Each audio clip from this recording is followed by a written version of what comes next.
Bab 463, Makan Malam Perpisahan. Nathan banyak belajar dari Agam tentang cara melakukan pekerjaan dengan baik dan hal lainnya. Bagaimanapun juga, Agam sudah mulai berbisnis dan sangat sukses.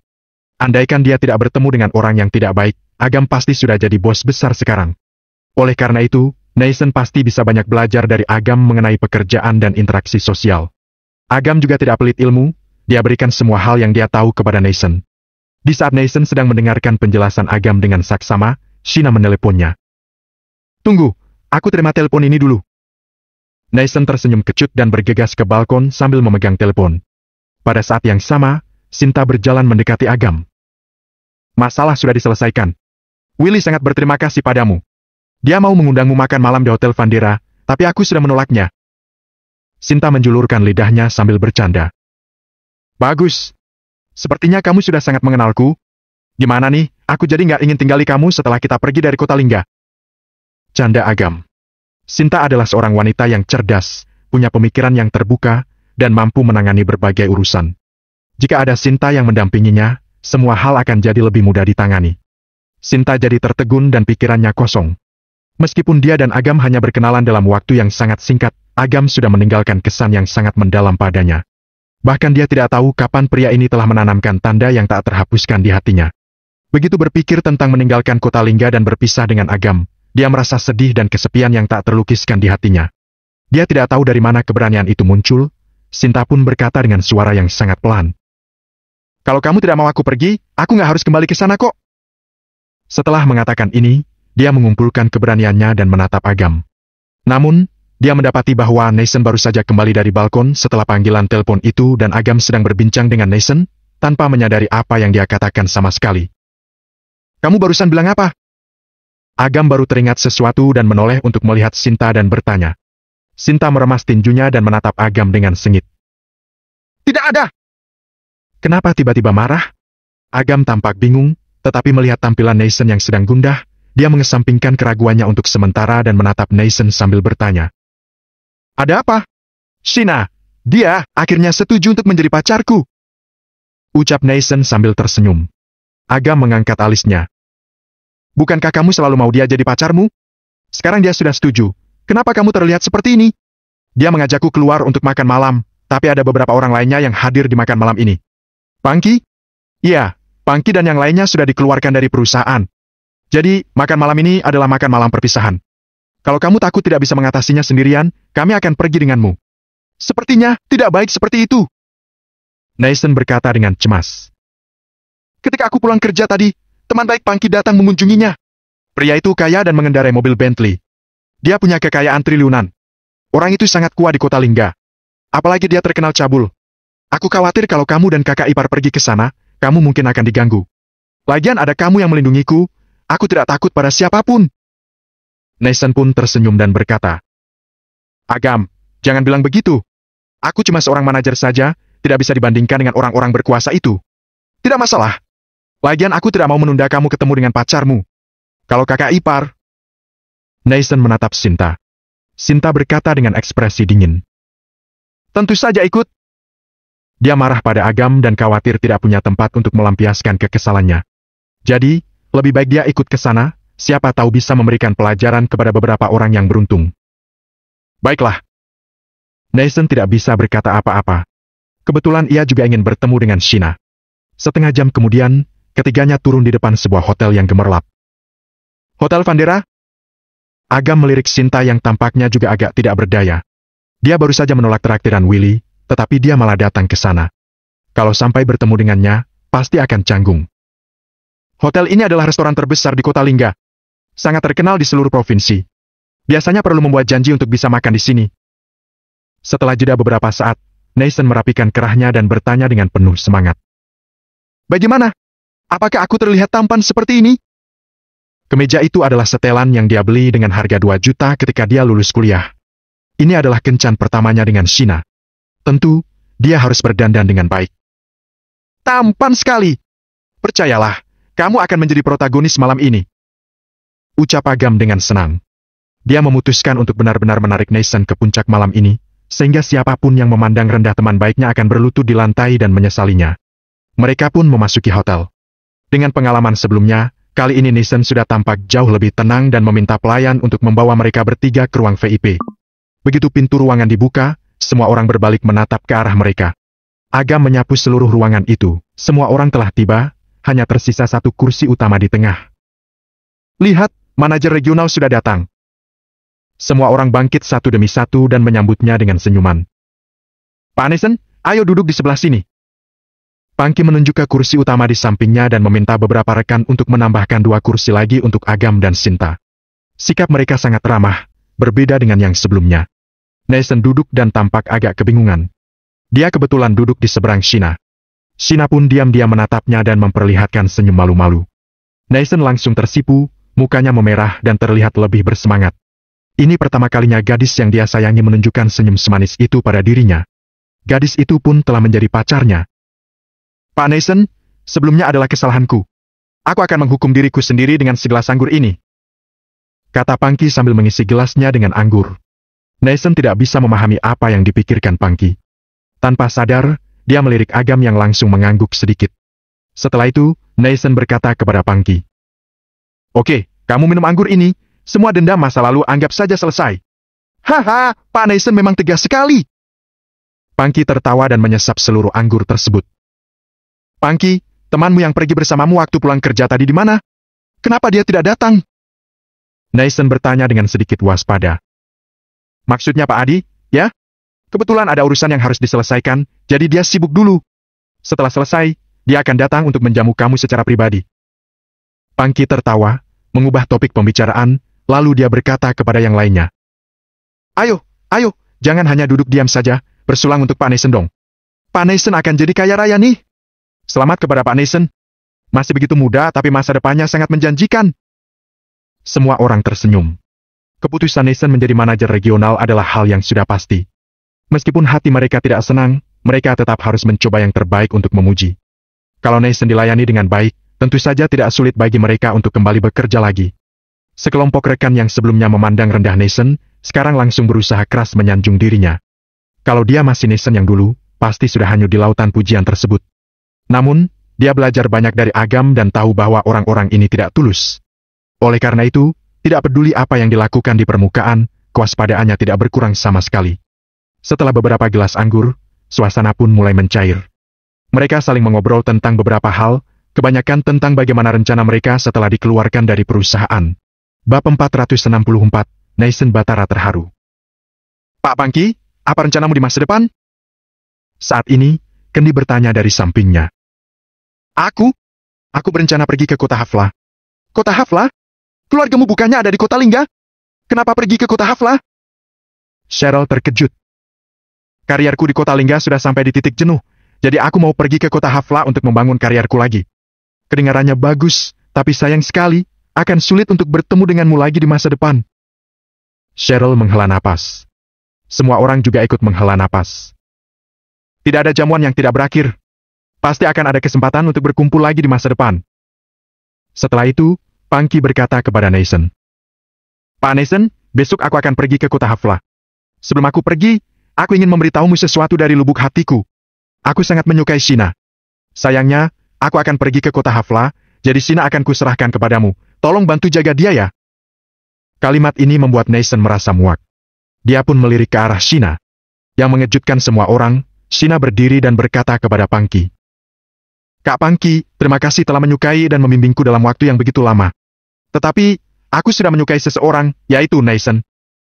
Shina adalah orang yang pintar. Wanita mana yang belum pernah ditemui orang kaya seperti Pangki? Alasan Pangki menyukainya hanya karena dia menginginkan tubuhnya. Setelah bosan, dia pasti akan dicampakkan. Berbeda dengan Neeson. Dia sangat menyukai Shina. Pria seperti ini lebih mudah dikendalikan. Selain itu, siang tadi Willy Kunadi meminta maaf kepada Neeson di depan semua karyawan dan bahkan memotong gajinya selama 3 tahun sebagai hukuman. Orang bodoh pun bisa menebak bahwa identitas Neeson tidak biasa, mungkin putra atau kerabat direktur. Jadi, begitu dia pulang kerja, dia langsung setuju untuk berpacaran dengan Neeson. Ekspresi Neeson membeku, kemudian berubah menjadi penuh sukacita. Dia tidak menyangka Shina akan mengakui bahwa dia adalah pacarnya di depan semua orang. Hal ini menghilangkan keraguan besar di hatinya. Pada saat itu, dia diam-diam bersumpah di dalam hatinya bahwa dia akan menghabiskan seluruh hidupnya untuk selalu baik terhadap Shina, tidak akan mengecewakan ataupun mengkhianatinya. Pengakuan Shina di depan semua orang sangat mengejutkannya. Shina, kamu benar-benar punya visi yang bagus. Dengan keterampilan Pak Neeson, kamu pasti akan mencapai kesuksesan besar di masa depan. Kata Kendi dengan senyum manis di wajahnya, benar-benar berlawanan dengan apa yang dia katakan kemarin. Oh, Shina, selamat, kamu telah menemukan cinta sejati. Pak Neeson, selamat sudah dapat pasangan yang begitu cantik. Kalau kalian menikah, aku pasti akan memberikan uang yang besar. Semua orang bergegas mengucapkan selamat, mencoba meninggalkan kesan yang baik pada Neeson. Pak Neeson, hal semacam ini harusnya diumumkan oleh pria. Kok malah membiarkan seorang gadis yang mengumumkannya sih? Gak laki dong! Pangki bercanda sambil tersenyum dengan ekspresi dingin. Hal yang barusan Pangki ucapkan langsung membuat Neeson merasa kesal. Dia tidak pernah menyangka bahwa Shina akan setuju untuk menjadi pacar Neeson. Hal tersebut membuatnya sangat kesal. Melihat wajah Neeson yang bahagia, dia diam-diam mencibir di lubuk hatinya. Tunggu saja, malam ini semua hidangan sudah disiapkan. Sekarang baru hidangan pembuka. Ketika hidangan utama disajikan nanti, mungkin ekspresi senang itu akan berubah menjadi tangisan. Setelah makan, Pangki mengusulkan untuk bernyanyi, hal itu pun disetujui oleh semua orang. Suasana hati Neeson sangat baik, akhirnya dia juga setuju. Hotel Vandera memiliki fasilitas hiburan yang lengkap, manajer hotel pun mengatur supaya mereka duduk di ruangan VIP presidensial. Dengan adanya berbagai lampu dan musik, suasana menjadi lebih hidup. Neeson mengumpulkan keberanian untuk duduk di sudut bersama Shina. Mereka berdua perlahan-lahan menjadi lebih dekat, awalnya saling berpegangan tangan, lalu berbisik satu sama lain. Dapat dilihat bahwa Neeson tampak sangat bersemangat. Temanmu telah menemukan kebahagiaannya. Apa kamu tidak senang? Sinta bingung saat melihat wajah muram Agam. Agam berkata dengan samar. Kalau dia gadis yang baik, aku pasti akan senang untuk dirinya. Tapi sayangnya dia bukan gadis yang baik. Apakah karena dia materialistis? Sinta berkedip dan bertanya. Agam menggelengkan kepalanya, tidak ingin mengatakan apapun. Wanita benar tentang materi. Sayangnya, kehidupan pribadi Shina terlalu kacau. Dia pendiam dan cantik, perilakunya pun terlihat sangat anggun. Namun, dia sudah pernah berpacaran dan tidur dengan setidaknya 3 pria, bahkan sudah pernah aborsi 2 kali. Ini bukan sekadar tebakan Agam. Dia adalah tabib kuno alam nirwana setengah langkah. Hal seperti itu tidak bisa disembunyikan dari matanya. Oh iya. Agam mencoba fokus lagi dan menatap Sinta. Tadi aku tidak dengar apa yang kamu katakan padaku. Boleh bilang lagi? Memangnya apa yang aku katakan? Aku sudah lupa. Sinta memelototi Agam. Cahaya di dalam ruang VIP itu agak redup, jadi Agam tidak menyadarinya. Dia hanya bisa menggelengkan kepalanya. Wanita memang pelupa. Melihat Agam yang diam saja, Sinta jadi sangat kesal. Dasar pria ini. Beberapa detik kemudian, Agam tiba-tiba berkata, aku akan memberimu resep obat yang bisa meningkatkan ingatanmu. Mau coba? Napas Sinta makin memburu, dia terlihat kesal. Apakah Agam sengaja melakukannya? Saat itu, tampak ada 2 orang yang masuk ke ruangan VIP tersebut. Salah satunya adalah Pangki yang sebelumnya sempat keluar, di sampingnya ada seorang wanita cantik. Rupa wanita itu terlihat biasa saja, tetapi tubuhnya penuh dengan pakaian dan aksesori dengan merek terkenal. Pak Pangki, dari mana saja? Kenapa lama banget? Hei, Pak Pangki, ini siapa? Semua orang pun melihat ke arah pintu. Suara lagu dan nyanyian di ruang VIP itu jadi makin pelan.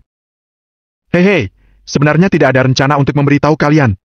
Tapi aku besok akan berangkat, jadi aku rasa setidaknya harus beritahu tentangnya. Pangki memeluk wanita itu dan berkata dengan mesra. Dia pacarku, Sasa Wijaya. Pacar? Semua orang sangat terkejut. Pak Pangki, kapan kamu punya pacar? Kenapa kami tidak tahu? Orang tuaku dan orang tua Sasa adalah rekan bisnis. Jadi, aku dan Sasa adalah teman masa kecil. Kemarin kami duduk dan mengobrol, rencananya kita akan menikah setengah tahun lagi. Pangki tersenyum dan dengan sengaja menatap Shina. Shina pun menarik Neeson ke arahnya dan tersenyum pada Pangki. Kak Pangki, selamat ya. Kamu sudah menemukan istri yang begitu cantik. Kamu pasti akan sangat bahagia di masa depan. Neeson tampak sangat senang.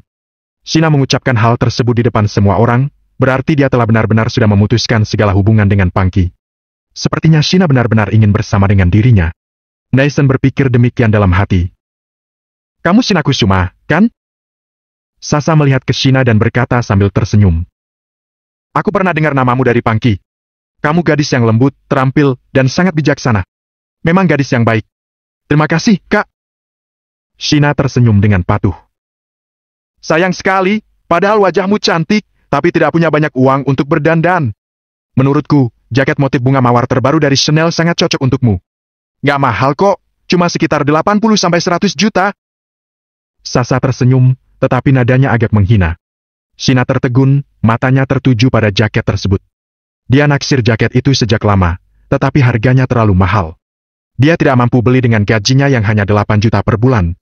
Bahkan beberapa pria yang naksir dengannya, termasuk Nathan, juga tidak mampu membelinya. Jadi, Shina hanya bisa menatapi jaket itu saja. Dia pun agak melirik ke arah Nathan yang di sampingnya. Nathan tentu saja tidak mau sampai pacarnya dihina seperti itu, jadi dia buru-buru berkata, Shina, meskipun sekarang aku tidak punya banyak uang, gaji aku sudah cukup tinggi. Aku akan membelikannya untukmu bulan depan, oke? Tidak masalah. Sebenarnya aku bukannya suka banget dengan jaket itu. Gak usah boros dan menghabiskan begitu banyak uang untuk satu jaket doang. Shina berkata dengan enggan. Melihat pacarnya yang begitu bijaksana, hati Nathan penuh dengan rasa bersalah. Dia memegang tangan Shina dan berkata, Jangan khawatir, aku pasti akan membelikannya untukmu. Aku bersumpah, kelak aku pasti akan memberikanmu kehidupan yang baik. Tidak banyak gadis yang begitu perhatian dan bijaksana seperti Shina. Bab 465, Pak Nathan terlalu rendah hati. Sayang, siapa dia? Tanya Sasa. Namanya Nathan Batara. Nathan Batara? Oh, aku ingat. Bukankah dia pekerja paruh waktu di bawah manajemenmu? Beraninya dia bilang mau beli pakaian seharga puluhan juta. Sasa berkata terus terang. Jangan sembarangan omong. Nathan sudah dipromosikan menjadi manajer regional. Bahkan aku pun harus memanggilnya Pak Nathan. Pangki berpura-pura tidak senang dengan ucapan Sasa, tetapi matanya menunjukkan sedikit rasa senang. Manajer regional tetap saja kurang bagus, masih bekerja dan jadi bawahan orang lain. Sasa menggelengkan kepalanya. Suasananya jadi agak canggung. Sayang, besok aku pergi ke kota Hafla bersamamu. Kita menetap di sana, ya? Sasa berkata dengan suara genit. Tentu saja. Kemarin ayahku memberiku 100 miliar untuk beli rumah di kota Hafla. Kata Pangki dengan senyum yang tampak tulus. Kendi kaget dan bertanya. Pak Pangki, kamu berencana membeli rumah di kota Hafla? Ya, meskipun aku belum berangkat ke sana, aku akan membeli rumah dulu. Lagi pula, tidak mungkin aku dan Sasa tinggal di kontrakan, pasti kumuh sekali. Mendengar kata-kata ini, semua orang hanya bisa tercengang. Padahal belum dapat pekerjaan baru, tetapi sudah mau beli rumah dulu, bahkan mau beli yang di kota Hafla? Keterlaluan sekali. Mereka jadi merasa iri. Ucapan Pangki sama saja dengan sindiran bahwa Nathan tidak mampu membeli rumah. Shina tidak mengatakan apa-apa, tetapi dia merasa iri sekali. Pak Nathan, tiba-tiba aku teringat sesuatu. Pangki menepuk dahinya dan berkata sambil tersenyum. Ada aturan yang membatasi nomor plat mobil di kota Hafla, jadi aku tidak boleh bawa mobilku yang ada di kota Lingga. Aku akan menjual Mercedes-Benz yang dulunya aku beli dengan harga lebih dari 600 juta. Mobil itu baru aku pakai selama setengah tahun. Aku akan jual dengan harga 400 juta untukmu. Gimana? Tanpa menunggu Nathan mengatakan apapun, Pangki menambahkan. Tidak mungkin kamu naik kereta bawah tanah terus jalan-jalan bersama Shina, tidak sesuai dengan statusmu sebagai manajer regional. 400 juta? Ekspresi Nathan membeku. Terlalu mahal? Baiklah, aku akan memberikan potongan harga. Karena kita teman, aku akan menjualnya dengan harga 300 juta saja. Pangki menambahkan. Cuma 300 juta? Pak Pangki, walaupun itu mobil bekas, setidaknya bisa dijual dengan harga sekitar 4-600 juta. Sekarang malah mau jual dengan harga 300 juta untuk Pak Nathan, murah hati sekali. Bisa membeli Mercedes-Benz yang baru dipakai selama setengah tahun dengan 300 juta, yang beli pasti untung besar. Pak Nathan, itu untung loh. Cepat setujui. Rekan kerja lainnya tampak tidak sabar. Nathan hanya bisa tersenyum canggung. 20 juta saja dia tidak punya, apalagi 300 juta. Walaupun mobil itu benar dijual dengan harga 20 juta, dia tetap tidak bisa membelinya. Maaf, aku baru ingat bahwa kamu tidak punya uang, beberapa hari yang lalu kamu bahkan hampir tidak bisa beli makanan. Pangki pura-pura sedih dan berpikir sejenak.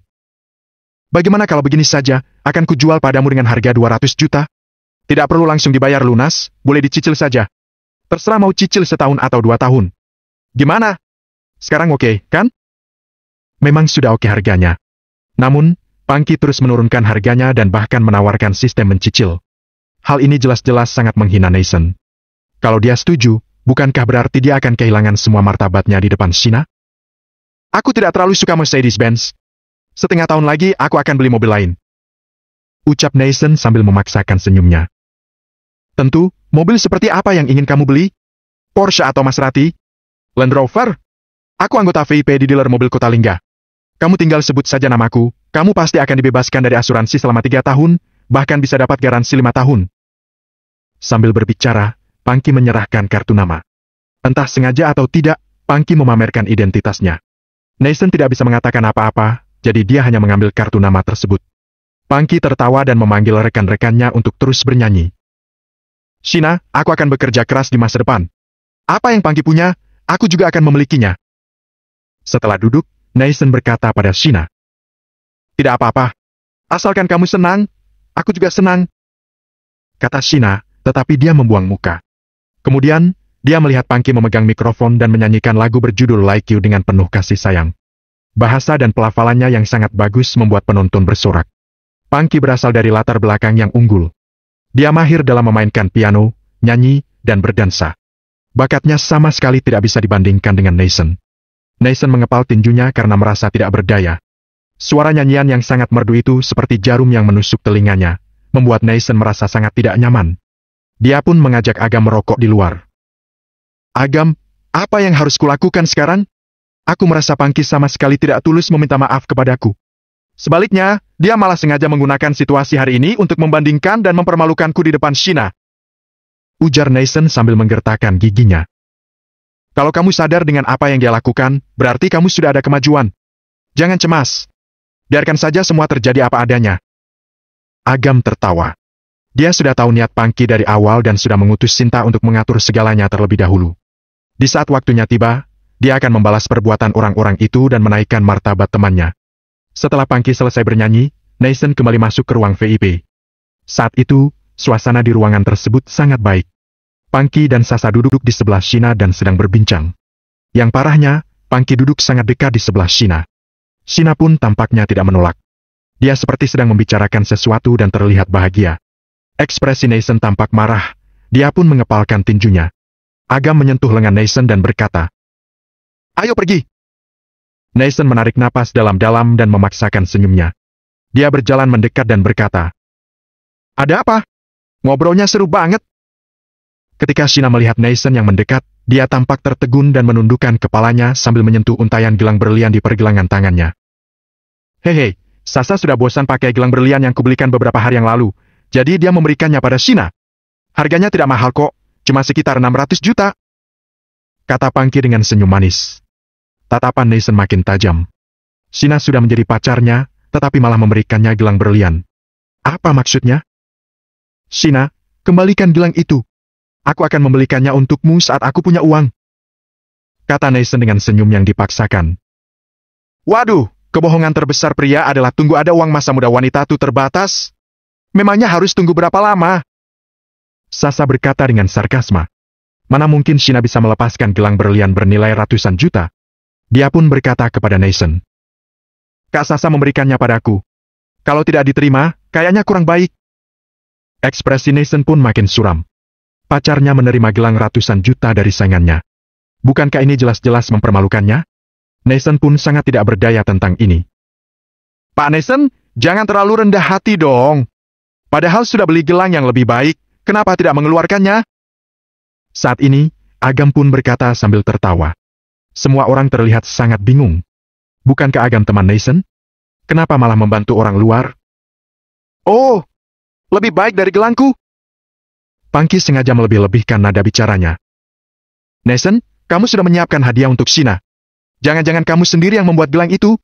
Bagus juga kalau dibuat sendiri, rasanya pasti lebih tulus. Sasa pura-pura iri, tetapi tatapannya penuh dengan sarkasma. Pak Nathan sibuk banget, mana mungkin ada waktu untuk membuat gelang? Dalam perjalanan ke sini, dia secara khusus membelikan sebuah gelang dan berencana menghadiahkannya kepada Shina, tapi dia belum sempat kasih. Setelah sedikit jeda, Agam melihat penampilan Nathan yang kebingungan dan berbisik. Kamu lupa, ya? Gelang itu kamu beli dengan harga 2,6 miliar. Bab 466, Pak Nathan, kamu pelit sekali. 2,6 miliar? Semua orang berseru. Pangki tertegun beberapa saat dan berkata, Nathan, ternyata kamu sangat kaya. Pantas kamu tidak tertarik dengan mobil Mercedes-Benz milikku. Di mana gelangnya? Keluarkan dong supaya kita semua bisa lihat. Nason rasanya ingin menangis. Dari mana dia punya uang untuk membeli gelang mahal seperti itu? Kali ini Agam benar-benar mengacaukannya. Gelang itu adalah edisi terbatas. Belum ada sama sekali di kota Lingga. Jadi, perlu dipesan dari tempat lain. Jelas Agam. Oh, sayang sekali. Kita tidak ada kesempatan untuk mengagumi gelang mahal itu. Kata Pangki dengan nada sarkasma. Shina melirik Nason dengan ekspresi dingin. Kalau tidak punya uang, kenapa harus pura-pura? Jangan begitu, akan kutelepon dulu. Sambil berbicara, Agam menelpon seseorang dan berkata sambil tersenyum. Kebetulan gelang itu sudah tiba. Aku akan meminta mereka untuk mengirimkannya ke sini. Masih berpura-pura? Semua orang mencemooh dalam hati. Sasa, karena pacarnya sudah memberikan yang lebih baik, ayo ambil kembali gelangnya. Ujar Pangki sambil tertawa. Benar juga, aku jadi malu. Sasa bekerja sama dengan akting Pangki dan meminta gelangnya dari Shina. Shina tampak sangat enggan untuk menyerahkan gelang itu. Dia menatap Nason dengan ekspresi kesal. Ini semua karena dia. Kenapa harus pura-pura seperti itu sih? Gelang ratusan juta sebagus ini jadinya harus dia lepaskan. Pada saat ini, terdengar sebuah ketukan dari luar pintu. Setelah itu, ada belasan pria dan wanita berjas yang masuk ke ruang VIP. Permisi, apakah ada Nona Shina Kusuma di sini? Seorang wanita berjas bertanya sambil tersenyum. Aku... Shina berdiri. Wanita berjas itu mengenakan sarung tangan putih dan memegang sebuah kotak mewah di tangannya. Dia menyerahkannya kepada Shina dan berkata, Pak Nason Batara memberikan gelang cinta kasih untuk Anda. Silakan diterima. Begitu Sasa melihat logo di kotak itu, dia langsung terkejut dan berkata, Gelang cinta kasih dari Tiffany Co. Benar, kami adalah staf resmi dari Tiffany Co. yang diutus untuk menyerahkan gelang cinta kasih. Hadiah ini diberikan untuk merayakan cinta antara Tuan Nason dan Nona Shina. Wanita itu membuka kotak tersebut, tampak ada untayan gelang berlian kristal yang cemerlang dan sangat indah di bawah cahaya redup ruangan VIP. Dalam sesaat, tatapan seluruh wanita yang hadir di sana tertuju pada gelang itu. Gelang ini, untukku? Shina mengambil gelang itu dan menatap Nason. Nason pun merasa kebingungan. Namun, dia melihat tatapan Agam dan langsung memahami semuanya. Dia pun mengangguk dan berkata sambil tersenyum. Bagaimana? Apakah kamu suka? Iya. Aku suka. Shina tampak sangat senang sambil memegang gelang itu. Pandangannya terhadap Nason langsung berubah total. Saat semua orang masih heboh dengan hadiah tersebut, wanita berjas itu diam-diam melirik Agam. Agam melambaikan tangannya dengan acuh tak acuh. Mereka mengerti dan langsung meninggalkan ruang VIP itu dengan hati-hati. Aku sudah memeriksa nomor resminya. Gelang itu memang asli. Gelang seharga 2,6 miliar. Kendi memegang ponselnya dan berkata dengan kaget. Yang lain juga menghampiri Kendi untuk melihat ponselnya dan memandang Shina dengan iri. Ekspresi Pangki pun terlihat suram. Dia ingin mempermalukan Nason, tetapi sekarang Nason malah terlihat lebih baik di depan Shina. Nason, dari mana kamu dapat begitu banyak uang? Pangki berkata dengan masam. Tanpa menunggu Nason mengatakan apapun, Agam menjawab. Saat di perguruan tinggi, Pak Nason menghasilkan banyak uang dari investasinya. 2,6 miliar bukanlah apa-apa baginya. Hei, begitukah? Pangki tersenyum dengan paksa. Dia menoleh ke kerumunan yang masih mengagumi gelang tersebut dan berkata, Ada begitu banyak hal baik yang terjadi hari ini, bagaimana kalau kita pesan beberapa botol sampahnya dari Perancisan untuk merayakannya? Pak Pangki, kamu bercanda, kan? Sebotol sampahnya dari Perancisan harganya lebih dari 16 juta. Setelah jeda beberapa saat, Pangki menatap Nason dan berkata, Kalau Pak Nason tidak terbiasa minum sampahnya, dia bisa memesan sesuatu yang lain kok. Mau Chateau Lafite Rothschild atau anggur apapun dari tahun 1982, aku yang traktir. Dia menatap Nason dengan acuh tak acuh. Dia jelas-jelas mau memamerkan kekayaannya. Dia tidak percaya bahwa Nason masih punya uang untuk membeli barang apapun setelah membeli gelang seharga 2,6 miliar itu. Pak Nason, kamu pelit sekali sih. Agam tiba-tiba berbicara. Semua orang langsung tercengang. Nason pun bingung mendengar ucapan Agam. Kamu kan anggota top dari Hotel Vandera. Ada puluhan botol anggur merah enak yang kamu simpan di sini. Kenapa tidak berikan saja ke mereka masing-masing sebotol supaya mereka bisa coba juga? Omong-omong, apa nama anggurnya?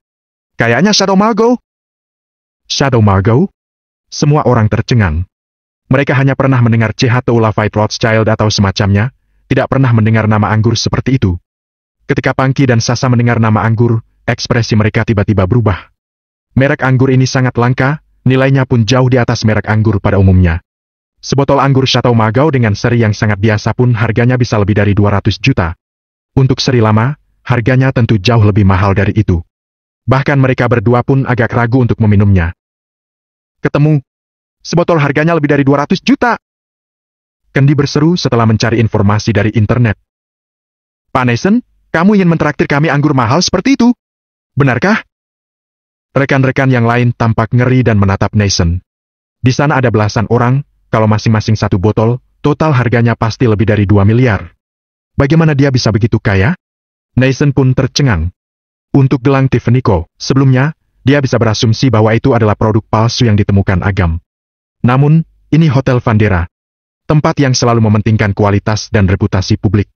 Siapa yang akan ikut berakting dengan mereka? Gak usah terkejut seperti itu. Pak Nathan masih mampu membayar uang sekecil itu. Agam tersenyum dan menepuk tangannya. Setelah itu, tampak ada belasan pelayan yang masuk. Masing-masing memegang nampan di tangan dengan botol anggur merah yang sangat indah di atasnya. Bahkan gelas anggur yang akan digunakan untuk minum pun terbuat dari serpihan emas. Semua orang langsung tampak bersemangat. Bisa mencium aroma anggur merah yang begitu berharga merupakan kemewahan besar bagi mereka. Mereka tidak menyangka bisa seberuntung itu untuk meminumnya hari ini, bahkan langsung dapat sebotol. Benar-benar mewah sekali. Shina tampak acuh tak acuh, tetapi dia diam-diam menghitung dalam hatinya. Semua anggur ini setidaknya senilai lebih dari 3 miliar. Ditambah dengan gelang sebelumnya, total pengeluaran saat ini sudah hampir mencapai 6 miliar. Ternyata Nathan sangat kaya. Apakah dia benar-benar kerabat Pak Yonas? Pandangannya tentang Nathan Batara benar-benar berubah, dia bahkan tidak bisa menyembunyikan kekagumannya. Nathan pun membuat alasan dan mengajak Agam keluar. Keren, kan? Agam bertanya sambil tersenyum. Keren banget! Ini pertama kalinya aku menjadi pusat perhatian, apalagi di depan Shina. Tapi, nanti gimana bayarnya? Nathan merasa ingin menangis. Dulu, ketika aku memulai bisnisku, aku kenal manajer dari Hotel Vandera. Aku memintanya untuk mengisi botol kosong dengan anggur merah biasa yang harganya sangat murah. Bagaimanapun juga, mereka belum pernah minum yang asli. Mereka tidak akan tahu bahwa itu palsu. Kamu mengerti apa maksudku? Buset, luar biasa sekali. Nathan memberinya jempol dan berkata, baguslah kalau begitu, sekarang aku bisa lega. Di saat itu, Pangki dan yang lainnya keluar dari ruang VIP. Kenapa keluar? Tidak nongkrong lagi? Nathan buru-buru bertanya. Sesi mengadakan konser di Olimpiade Olahraga. Pak Pangki baru saja membeli beberapa tiket VIP, katanya ada kesempatan untuk pergi ke belakang panggung dan berfoto dengan Sesi Carter. Jadi, kami mau pergi bersama. Kata seorang rekan dengan penuh semangat. Sesi Carter adalah seorang bintang yang populer. Sosoknya hadir dalam berbagai drama di TV. Hal itu membuatnya jadi sangat populer di seluruh internet dan menjadi idola banyak anak muda. Bab 467, tiket VIP. Pangki tertawa. Shina juga sangat menyukai Sesi Carter. Begitu aku dengar bahwa Sesi mengadakan konser di dekat sini, aku suruh seseorang untuk mendapatkan 5 tiket VIP. Melihat Shina yang juga berjalan keluar, Nathan pura-pura tidak peduli dan bertanya. Kita ada belasan orang. Kalau cuma 5 tiket berarti nggak cukup dong. Berapa harga tiketnya? Aku beliin sekalian. Harga awalnya 5.700.000, tapi sekarang calo sudah jual dengan harga sampai 60 juta. Sebenarnya tidak mahal sih. Bagimu pasti tidak ada apa-apanya. Ujar Pangki dengan sarkasma. Sayang, kamu ngomong apaan sih? Sesi Carter kan sangat populer. Dia tidak bisa dibeli dengan uang. Sasa berkata dengan nada centil sambil melirik Nathan. Memangnya kenapa kalau kaya? Pasti cuma orang kaya baru. Dibandingkan dengan orang-orang dengan latar belakang yang bagus dan berpengaruh, status Nathan masih jauh dari mereka. Begitu dengar bahwa harga tiketnya sudah 60 juta, Nathan terpaku di tempat. Dia kira harga tiketnya hanya sekitar 2 juta, makanya dia masih menawarkan. Setidaknya dia bisa berusaha mengumpulkan sedikit uang yang dia punya. Tidak disangka, 1 lembar tiket sudah semahal itu, bahkan tidak bisa dengan mudah dibeli dengan uang. Suasana di sana langsung jadi canggung. Benar-benar tidak mudah untuk membeli tiket VIP. Agam menggelengkan kepalanya. Hati Nathan mulai kacau. Ternyata memang tidak mudah. Pangki berkata dengan bangga. Pak Nathan, temanku itu adalah manajer Sesi Carter. Kalau kamu dan temanmu mau pergi juga, aku akan menghubungi mereka lagi. Mungkin aku bisa minta bantuan dari mereka untuk membiarkan kalian masuk. Shina menatap Pangki dengan penuh kekaguman. Meskipun Nathan memang lebih kaya dari yang dia bayangkan, dia masih jauh lebih buruk dari Pangki. Pangki bukan hanya kaya, tetapi juga kuat dan punya kekuasaan. Hal itu tidak bisa dikalahkan oleh Neisen dengan mudah. Neisen tahu situasinya makin buruk, tetapi dia tidak punya pilihan lain. Agam sudah banyak membantunya. Kalau dia membiarkan Agam membantu lagi, apakah persahabatan mereka masih bisa dipertahankan? Meskipun Neisen sangat menyukai Shina dan mencoba yang terbaik untuk menjaga citranya di depan wanita yang disayanginya itu, dia lebih peduli terhadap persahabatannya dengan Agam. Pak Neisen, kamu keterlaluan sekali. Agam tiba-tiba mengeluh padanya. Neisen pun terkejut. Kenapa ucapan itu terdengar tidak asing? Mata rekan-rekannya yang lain pun tertuju pada Agam. Kamu lupa, ya? Kamu ada kerja sama dengan agensi yang menaungi sesi Carter. Jangankan beberapa tiket VIP, kalau kamu memanggilnya untuk konser di sini pun bisa. Ujar Agam dengan santai. Apa? Panggil sesi Carter yang begitu populer ke sini dan beri mereka konser? Jangankan Neisen, bahkan Pangki pun tidak bisa melakukan itu. Apakah dia benar-benar bisa melakukannya? Setelah sekian lama, Kendi berkata, Hei, kamu membual doang kan? Memangnya artis besar seperti sesi Carter akan datang? Pangki juga berkata, Kawan, kamu terlalu banyak membual deh. Agensi yang menaungi sesi Carter adalah perusahaan Musica. Kamu tahu perusahaan Musica? Itu adalah perusahaan agensi hiburan teratas di Provinsi S. Aku dengar Dylan Kosasi telah memperoleh proyek besar dan kekayaannya jadi berlipat ganda. Bagaimana mungkin kamu bisa menyuruh orang besar semacam itu? Bukan aku, tapi Pak Neisen. Kata Agam dengan serius. Sambil berbicara, Agam membuka daftar kontak di ponselnya dan menunjukkannya kepada Neisen. Tadi kamu baru saja kirim nomor ponsel Dylan Kosasi padaku. Ini nomornya, kan? Melihat nomor asing itu, Neisen pun tampak tertegun. Agam juga tidak menunggunya untuk membalas dan menelepon Dylan. Setelah mengucapkan beberapa patah kata, Agam menutup telepon dan berkata kepada Neisen. Dylan sudah tahu permintaanmu. Dia setuju tanpa mengatakan apapun. Dia juga mengirimkan nomor WhatsApp sesi kepadamu. Lihatlah. Neisen tanpa sadar mengeluarkan ponselnya, ternyata benar. Ada nomor asing yang mengirimkan pesan di WhatsApp kepadanya. Tiba-tiba, orang itu meneleponnya secara langsung. Jantung Neisen berdetak dengan kencang dan jari-jarinya gemetar saat dia menjawab panggilan video tersebut. Semua orang kemudian melihat wajah cantik yang muncul di layar ponsel. Siapa lagi kalau bukan Sesi Karu? Sesi berdandan dengan cantik dan sedang memakai headset. Jelas sekali pada saat itu dia masih di atas panggung. Semua orang tercengang. Neisen benar-benar baru saja menambahkan kontak WhatsApp Sesi Karu dan sekarang menelpon dengan video selama konsernya. Pak Neisen, tolong tunggu sebentar. Saya akan pergi mencari Anda setelah mengganti pakaian. Wanita cantik itu tersenyum menyanjung Neisen.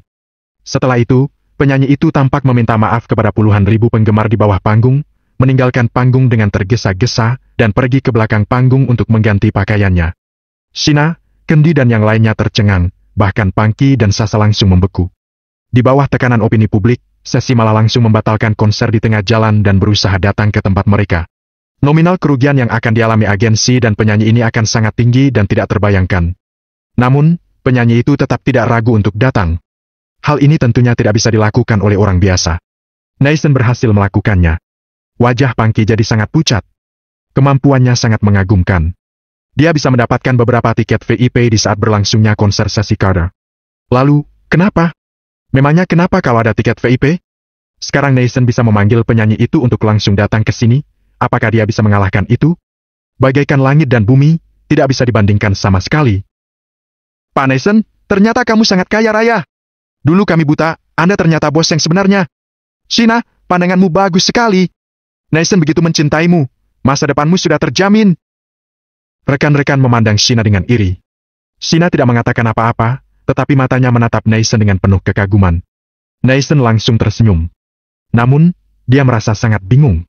Yang dilakukan sebelumnya mungkin memang bisa diakali, tetapi tidak mungkin bisa memalsukan kedatangan artis besar. Dia bukan orang bodoh. Dia sudah mulai menduga bahwa semua ini ada hubungannya dengan Agam. Namun, sekarang bukan waktunya untuk bertanya. Saat ini, Neisen melihat Shina yang menundukkan kepalanya dan terlihat agak sedih. Hatinya tergerak dan dia buru-buru bertanya. Shina, kenapa kamu sedih? Shina menghela napas dan berkata, Aku memang sangat menyukai Sesi Carter. Tapi kayaknya terlalu egois untuk membiarkan dia meninggalkan penggemarnya dan datang menemui kita. Shina, kamu pengertian sekali. Neisen merasa sangat senang. Dia melihat yang lain dan berkata, Gimana kalau kita semua pergi ke lokasi Olimpiade? Gak enak juga kalau sampai penyanyi itu harus datang ke tempat ini. Aku setuju. Tidak ada suasana meriah di sini, jadi lebih baik pergi ke tempat konser saja. Yang lain menanggapi satu persatu. Sekarang, tidak peduli apa yang dikatakan Nathan, mereka akan menyetujuinya. Nathan kembali menghubungi Sesi dan memintanya untuk tidak datang. Mereka akan pergi ke lokasi untuk menemuinya. Sesi jadi sangat gelisah dan mengira bahwa dia telah melakukan kesalahan pada Nathan. Dia hampir saja menangis di panggilan video itu. Agam langsung mengirim pesan dan meminta Dylan untuk mematuhi permintaan Nathan. Sesi yang menerima pemberitahuan itu pun merasa lebih baik. Dia berjanji untuk menggunakan waktu istirahatnya untuk menyapa Nathan secara langsung. Semua orang langsung mengemasi barang-barangnya untuk meninggalkan hotel tersebut.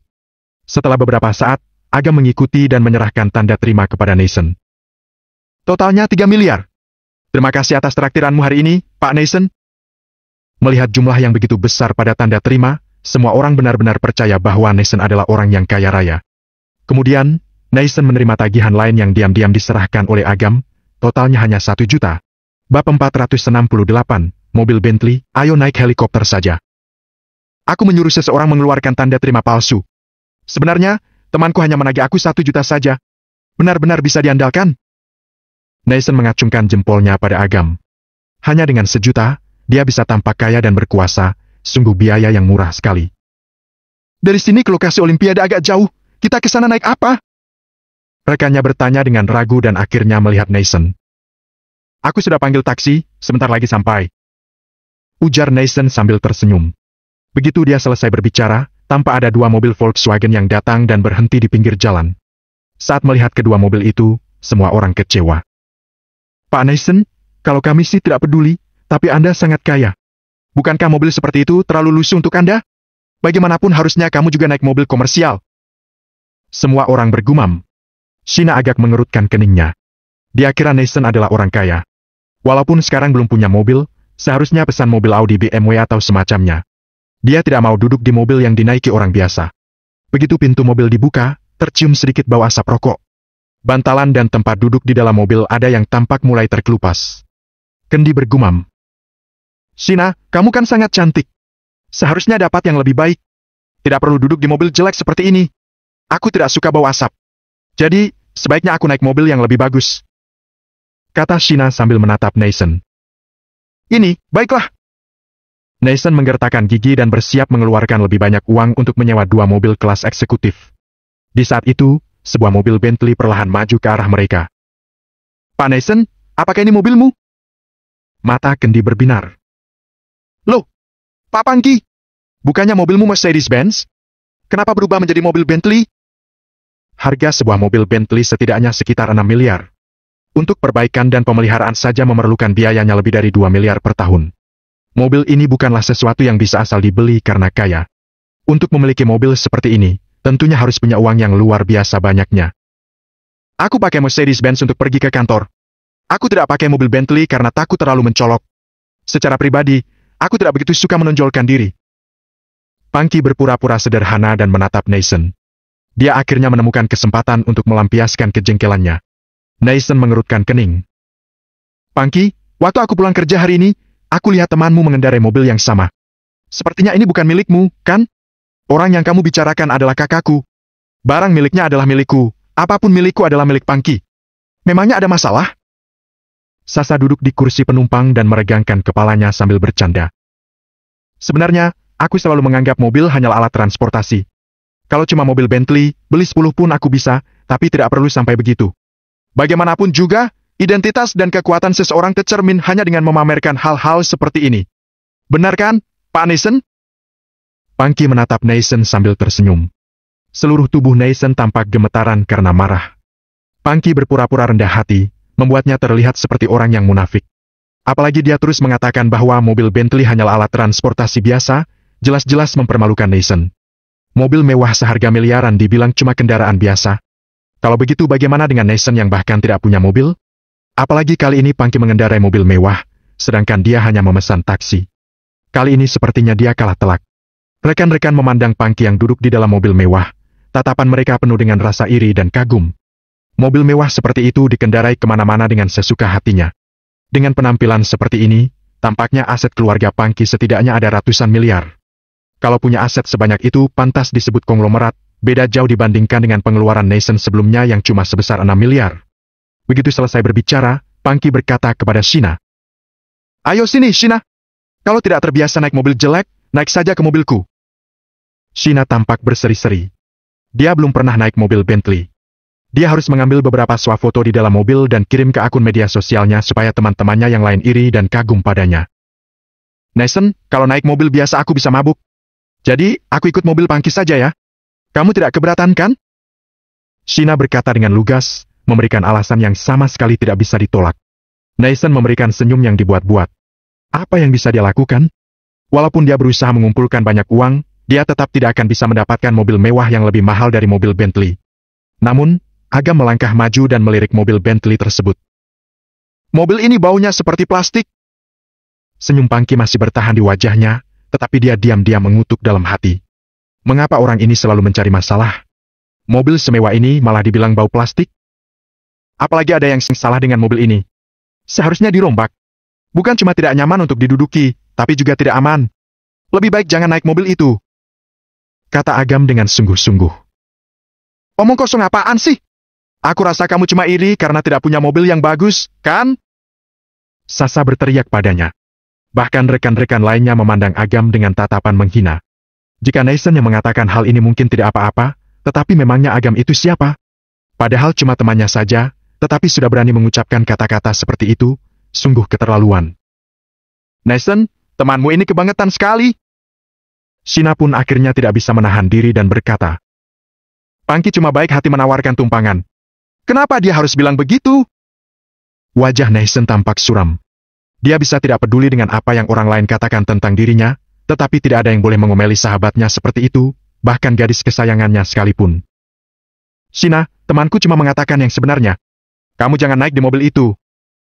Kata Nathan dengan suara yang rendah. Shina berkata dengan marah. Jangan naik mobil ini. Baik. Kalau tidak ikut mobil Pangki, aku harus naik mobil siapa? Apakah kamu mau aku naik di mobil rusak murahan ini bersamamu? Apakah kamu tega melihatku mabuk di perjalanan? Pak Nathan, kamu keterlaluan sekali. Saat itu, Agam tiba-tiba berkata lagi. Nathan rasanya hampir pingsan. Pangki dan yang lainnya pun terdiam, seakan-akan mengantisipasi sesuatu. Tolong jangan ucapkan kata-kata itu lagi. Setiap kali kata itu diucapkan, selalu terjadi hal yang sangat mengguncang hati. Kendi bertanya dengan pelan. Kenapa Pak Nathan keterlaluan? Kalian tidak tahu, kan? Aku dan Nathan adalah teman sekamar di perguruan tinggi. Hubungan kami pun sangat erat dan baik. Tapi dia tidak pernah begitu baik padaku. Begitu dengar bahwa Shina bisa mabuk kendaraan, dia langsung memanggil helikopter untuknya. Ujar Agam sambil menggertakkan giginya. Helikopter? Nathan tercengang. Waduh, sungguh bualan yang besar sekali. Bagaimana dia bisa mendapatkan helikopter? Jangankan Nathan, bahkan yang lainnya pun tertegun. Lelucon apaan ini? Mereka lagi ada di kota, walaupun memang punya helikopter, dia pasti tidak punya hak untuk menerbangkannya di sekitar sini. Nathan, temanmu kebangetan sekali. Pangki bereaksi dan mencibir. Harga satu helikopter biasa setidaknya 8 miliar. Kita ada begitu banyak orang, setidaknya perlu 4-5 helikopter sekaligus. Bayangkan saja berapa total biayanya, paling sedikit perlu 40 miliar.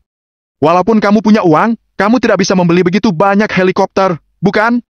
Anggap saja kamu punya banyak helikopter. Kota Lingga memiliki wilayah militer dengan kontrol udara yang sangat ketat. Helikopter sipil biasa tidak akan diizinkan terbang sama sekali, terutama pada malam hari ketika mereka harus berlatih. Mereka tidak mungkin memberikan izin pada helikopter sipil untuk lepas landas.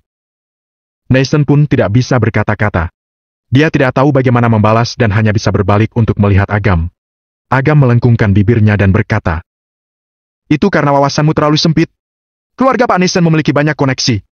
Bukan cuma mengenal banyak orang kaya, tapi mereka juga memiliki koneksi dengan kemiliteran. Omong-omong, aku pernah dengar kakekmu dan kepala militer regional adalah kawan lama, benar kan? Buset. Kali ini membualnya keterlaluan sekali. Melihat tatapan rekannya yang penasaran, Nathan hanya tersenyum kecut dan mengangguk. Dengan hubungan seperti itu, satu panggilan telepon saja bisa menyelesaikan semua masalah dong. Agam tersenyum. Menyuruh angkatan militer menghentikan pelatihan dan mengizinkan mereka naik helikopter. Bisa-bisanya dia mengatakan bualan bodoh seperti itu? Rekan-rekan melemparkan tatapan menghina pada Agam, menatapnya seperti melihat orang gila.